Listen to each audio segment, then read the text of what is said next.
By the way, my name is Bonnie Sandy, and with me is Miss Yasmin Campbell, and we're from Nayuko.com. Behind the camera is Ethan Smythe from the Stratosphere and Brooklyn.tv. Our focus, we're in Brooklyn, in the heart of Brooklyn, is diversity and innovation within what is called the long tail. And for many people, I use the words, but the people who come here oftentimes are not sure what the words mean. And so Yasmin said to me, let's do some jargon and some explaining today. So the first word, and Yasmin, you can break in anytime, is hacking, because CopulateNYC is poised as a production supply chain hack. The term hacking, and Yasmin said, I don't want to do that, that's illegal. Right. I think because what I was expressing to you earlier in our conversation is that when I think of a hack, it's pretty much what we hear on television. Someone's account was hacked into, and being from the financial services industry, that's always raises a red flag. So I never heard about it in a positive sense, which is how you're going to explain it. And not just a positive sense, but really what it is. What it is, because it is an action. It's something that can be used for good, bad, and evil. So hacking is the process of adjusting what is to create something else. And it could be sewing. I hack a lot in the way I sew. I'm a classically trained fashion designer, but I'm trained in ethnic design, and I've been just doing what I feel like, what I'm inspired to do as an artist with fabric for a very long time. So I hack clothing. From a technology standpoint, hacking is used to describe two levels. One, the alteration of coding, or to create an effect. And in most cases, a hacker alters the code to redirect the hacker that you're speaking to, the bad hackers, to redirect for negative response. The hackers who meet and who are innovating and creating new tools are doing it for good. So you can hack for evil, you can hack for good. What you're essentially doing is changing the code and adjusting the code. A better word that's often used is the word mashups. So, and I've heard that word. Right, so mashups tend to be, there are different types of hacking where you totally alter the code, or mashup where you additive, you add code together to create a new process. And so someone may add a Facebook API. The API is as such, in simple terms, is the motor that makes code work. Okay, so they may add the Facebook API with a Google Map API with something else to pull into an app they're creating to create a desired effect. And that's what is done to most hacks. I didn't know that. Okay, when you hear people say, I'm going to a hackathon.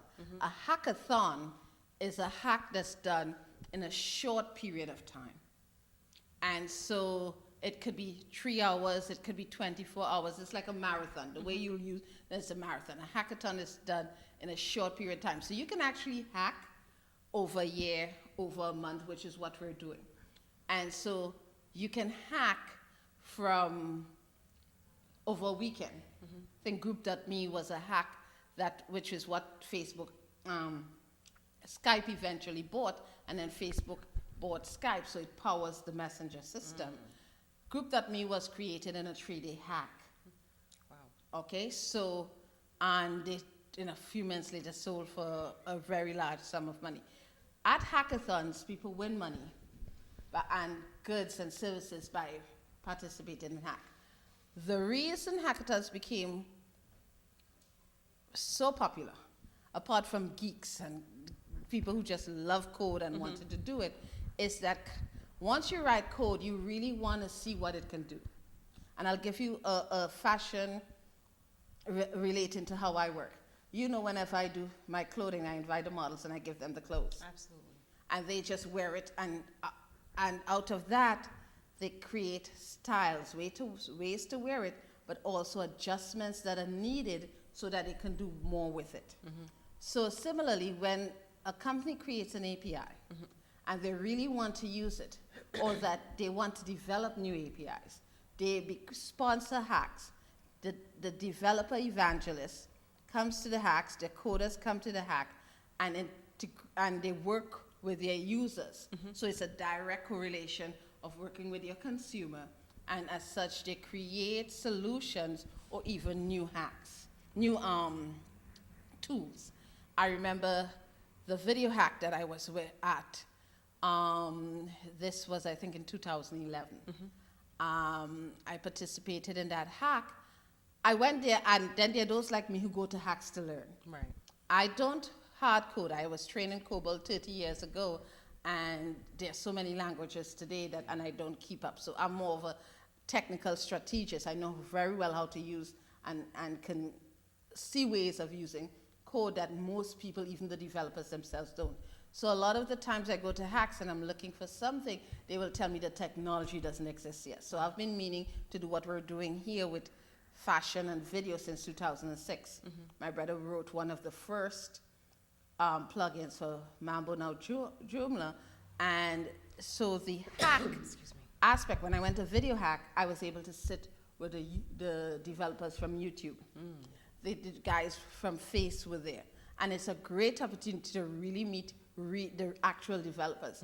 And at that time, YouTube they had the live streaming component, started the Hangouts, but it didn't as yet have things like help outs. And after, I remember specifically speaking to him and saying, what we want to do is reach out to the community and teach and etc.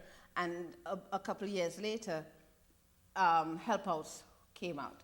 I also remember one of the persons at that hack developed that video grid, and he, in his presentation, that video grid was really hype and really cool, really new. Within a week, YouTube had put it onto their platform. So companies use hacks to get information and to develop new product. Coders use it. A lot of them is sports. It's like playing football, exercising their coding muscles. And for some, it's serious, like they win serious money at hacks. Which I did not know. And I'm sure a lot of people that are going to be using just this training that we're doing today, now they have an opportunity to use the hack. A lot of people, a lot of people don't know. Yeah. That, and I went to hacks.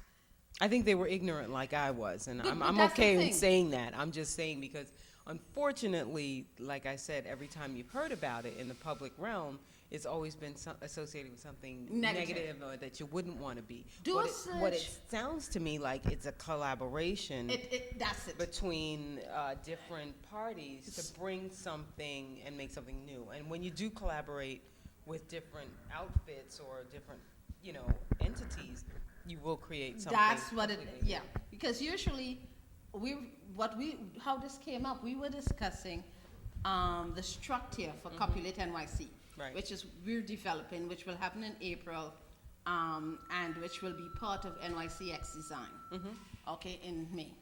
And I said to them, well, this is a seminar, it's teaching. We need a hack. And I realized at that point that most people didn't understand what a hack was. Right. So the structure of a hack, now there are companies that run hacks. Right.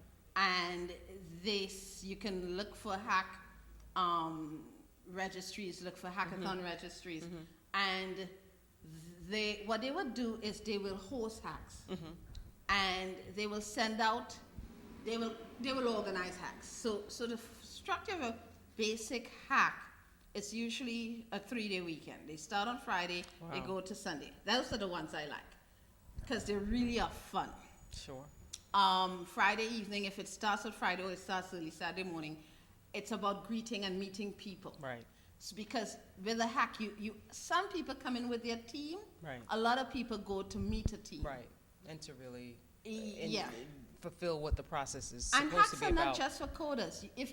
My strength is business strategy and developing products. Your finance and things like that. And one of the best, I have one, and I'll tell you why I encourage everyone to go to hack. If you want to learn how to use technology and how to include technology, it's hands-on. Okay? If you want to know how to develop business ideas, it's hands-on. And the first hack I went to was Photo Hack Day NYC, which was hosted by Aviary. And when I walked in, there were about 80 or so coders, a couple of females. This was a 2010, 11, somewhere around then. I usually was one of the oldest. I'll be 50 this year. Around then, I was in my mid-40s, and the people there were the In age their of 20s, I would think. yeah, in the age of my son. Right. But I needed to know, and that's how I learned best. Right. And when I walked in, no one really wanted to partner with me. I got Right. one other guy I ended up talking to developers, and the developer from Avery, and one of the photo companies worked with me, and I created an online app that you can draw, which is what my idea was. At that time, none existed. Wow. A couple of years later, it did. Of course, right. But I won. Wow. I won best use of API. So this is my first hack. In a room with experienced hackers, in a room with coders, and I won best use of an API. The other guy, and won. And the next hack I walked into, I got 5 people saying, who's your partner? So and by then they also knew you. Right. It's not that they're stuck up, it's just that they're there to do a purpose. Right. They're judging by the work, the finished product, and everybody wants to align themselves with someone who's going to make them better. Right. So if you want to find hacks, I'm going to give Gary a plug. Gary's Guide is in every city. Gary's and most techies list their events. If you want to Gary's find Guide. Gary'sGuide.com. Okay. G-A-R-Y. Garys, Gary's Guide. Okay. GUIDE.com. Almost like a Craigslist It's for a hackers. Craigslist for tech and business. Okay. And you go to Gary'sGuide.com and you will see all the tech events happening in the city. Wow. It's one of the best. Wow. And they also have sometimes, if the price is too high, he has deals where they give away tickets. Wow. Okay, or they have lower prices with coupon codes and things. So you subscribe to their email list. Because if you're in New York, I'm also on the meetup, the NY Tech meetup. But Gary's Guide is by far the best tech list that I know of for a not too hardcore techie. Okay. There's some hack and accelerator lists, and I'm on them. But those guys are serious about their hacks, So you go there, you sign up, you meet. They usually have their food is always there. They have food, they have breakfast, they have they meet. There's always cool stuff. But after the meet and greet, there are presentations, and that's why I went. They're called developer evangelists. Come out. They're the guys from the companies, and they explain the technology to you. They explain what it can do, how to use it, how to integrate it, what are the drawbacks and things. And it's a great way to learn to use the codes. And then you pitch your theme, your idea. People will come up and join you. You create teams, and you sit and you code they give you a cutoff time. So if it's Saturday, usually 12 noon the next day is a cutoff time. Okay. And a lot of hacks are overnight hacks. And with a hack, you just a rough idea. So now what are you, that's what I was going to ask you. What specifically are you trying to create? Do you know, or? You don't. The idea of a hack is that everything should be new. Okay. Though I've been to hacks where the hack judges, we'll come to one of my issues with hacks, why I don't do it. The hack judges should know that field. They don't.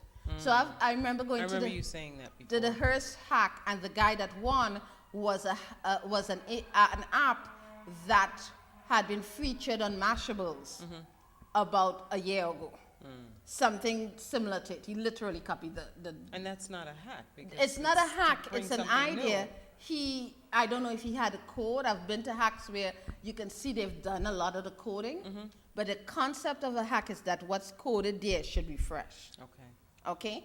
And some hacks may have different rules. There are hacks that say, well, you can build on something, etc. But most of the hacks, especially in the They're early looking days, for something new. they're looking for something new. Because that's what technology is. Well, let me ask you, for the people like myself who are, ignorant and don't know as much, can you give an example of maybe something you've done or something you've read where you kind of got together in this group and within 24 hours you came out, or they came out with something that was new and workable, and what could it be used for?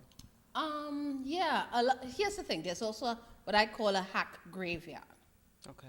Okay, so a lot of the times you work on ideas. When I won at a second hack with a group of total strangers at the first Guilt fashion hack. We did an app called Stylus, Okay. which was stylists pulling together individual crafters, designers, and giving recommendations and selling the product. There are now apps around that. Oh. Okay? Usually you will find there is another, I forgot the name of that app, which was a printed garment. She still has her app going, and there's a couple that developed and worked on it. So, but there are lots of these apps end up in the graveyard. And they're sound ideas, but the problem is that an app is just a prototype of a potential product. Right. You have a rough idea how to sell it, you then have to build a business around it. That's where startup camps and startup well, they don't call them like it's they're like intense 3-day business startups. So there's 3-day startup, there's startup something or the other, Right. and there are 3 days where you work on the business around Wow. a particular idea. At a hack, what you present often is a working model. I forgot a word right now, but it's the first draft of your app. Prototype? It's not a prototype. There's a specific word, and I can't call it right now. It's not the alpha. It's I'll get a word later on. But you present it, and a lot of the times you just have to be able to demonstrate it. Okay. So a lot of the times you just have it on your device, and you're showing how it works. Proof of concept. Proof of concept. Your first proof of concept, and a lot of the times it doesn't really work. It works because there's some people, like there's a girl who was an excellent hacker. She used to beat everyone, Marianne, and she was great at building. Yeah, she was a female, which I loved. She was great at building databases, and a number of people get hired out of hacks. Wow. Because it's a great way for companies to see who has skill sets. Right. So And I know what she skill got sets hired. I've seen a number of people get hired Wow. based on their coding skill sets from these hacks. So the hackathon is a phenomenon that is now global. The problem that I am encountering now is that a lot of people are having hackathons, and you go to them, and there's nothing really innovative about them. Going on. Or it's somebody who wants to do something for the PR, and you have ended up, as I've seen a couple of times, somebody in the group wins. The hackathon people who plan it don't participate in it. It's a competition at the core. So once you've done the hackathon, which is what we're speaking about, what is a hack, then you have to move on to actually using it, which is why a lot of hacks end up in the graveyard. Because what you code, a lot of the times, the strategy and the soundness of the business idea isn't built into it. Okay, and that is the problem a lot of the times. Hackathons are just coding exercises. So that's interesting. So what you're saying is that sometimes you might have individuals or groups that are probably more interested in creating something new, but not really looking at the how should I say, the usability, if you will, factor, if I could use that word, of it. So you might be creating something, but is it something that is needed in the marketplace? Is it something that people are really going to use? And I think there was an app 'Cause called that's the real test, I would Shelby.tv think. that was phenomenal, and I think they actually came out of a hack. It was they would pull various feeds together and things like that. So a lot of the times the hacks that were in are sort of spoofs and fun. Like you put a mustache on your favorite Facebook face, you put in words, Okay. It's just to show coding skill. right. So, and someone could market that as a, Sure. you know. I mean, so many products we know Yes, came just out of spoof. something that I mean, just if you was can for sell fun. a pet rock, you can sell a lot of this stuff. But There are people still selling that, by the way. But one of the things is that we- what happens past the hack? Now, a hack 3 hours to 3 days, intense. We're just working. You've seen us work, and then you leave. Oftentimes, there is no interaction because there's a group of strangers Right. of the hack. Stylus was a brilliant idea, but it was difficult to get everyone together because they had all had lives. Okay, there's the trust issue. I was just going to say that. Yeah, there's a lot of people who have won great ideas, and because they didn't trust each other, Right. have lost hundreds of thousands of dollars. Right. There is the issue of developing an idea, because not every coder needs to start a business. Exactly. Somebody's got to do the work to develop Yeah. the business, and that's usually a lot tougher. My team and I that won at the Guild Fashion Hack, we had a coder, a back-end developer, a front-end developer. We had a stylist, we had 2 PR fashion marketing persons, and then I had a fashion background, and I'm a Sure. product developer, strategist. So it was one of the best Yeah. teams, but we Yeah. all had different schedules, Yeah. and different lifestyles, etc. Nothing to gel us together. What came out of that, though, when we won, and you realize this could actually be a business, I realized that's why, hence, we moved to Tibia Tech and now this. I realized, wait a second, even if we had this, we have a problem.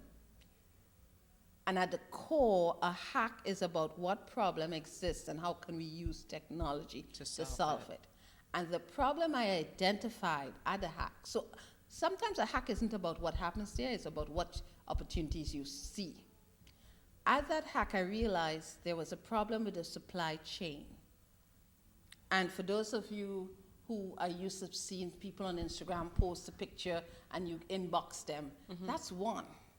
Most of them don't have the ability to make more than 1 or 6. And then you have to wait because they're doing it themselves. Okay. So You're if- talking about the piece of clothing. The item, the craft piece of clothing is easy. Some people, Right. I see a girl on one of my groups is wrapping beads, and I know it takes 4 to 5 days. Wow. And the price she's probably selling it at, she's not getting the worth out of it. So the very notion of, how shall we say, of a business ecosystem is not supported by the hacks. We did something called Dance Hack It, where we had, hack is really about creativity and innovation. We brought in the technical people, the engineer, the videographers, we brought in the stage management people, we brought in the dancers, and Marlies, worked with Marlies, who was the one who initiated the concept. And when I asked her, what would you do with technology if there were no barriers? She said I'd create live streaming programming. And we did a live streamed improv. We hacked together components and did it 4 components, Ghana, New York City, St. Lucia, and Vermont. Wow. Streamed live. Now, at that time, we used live stream, and we lost a lot of the footage. So because the technology was early, this was 2011, and there's no backup support. We were using the free. So a lot of that can also happen, and a lot of the great things that are done at hacks don't get the press and the PR needed for the Recognition. support or To maintain itself. Yeah, out of that, everybody who left that hack had an idea of what they wanted to do. Wow. But we'll come back and speak about what's the next step with these things.